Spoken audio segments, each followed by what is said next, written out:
Salut à toutes et à tous, c'est le Gentil Végétarien pour la minute 30 du Gentil Végé. Aujourd'hui, j'avais envie de vous parler du cri de la carotte. Vous avez peut-être déjà entendu parler de cet argument réflexe qui est souvent amené un peu en réaction quand on annonce qu'on est végé ou vegan.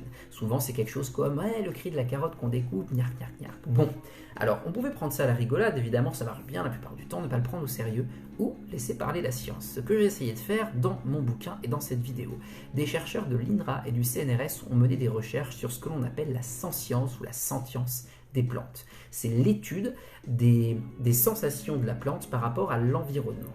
Et il s'avère que nous autres animaux, en englobant les humains aussi, sommes différents des végétaux car nous avons le mouvement qui nous permet de fuir, de préserver notre espèce, parce que nous formons un ensemble d'organes, de composés difficilement divisables.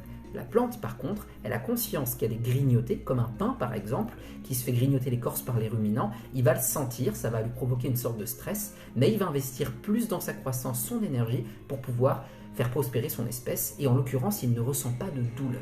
Ça, c'est ce qu'on appelle faire preuve d'anthropomorphisme, attribuer aux choses des réactions humaines. Et puis de toute manière, il s'avère que même si les plantes ressentent de la douleur, d'un point de vue écologique, il serait quand même beaucoup plus logique de consommer végétarien plutôt que omnivore. Voilà ce que je peux vous apporter sur ce fameux argument du cri de la carotte. Excellente soirée, bon week-end, salut!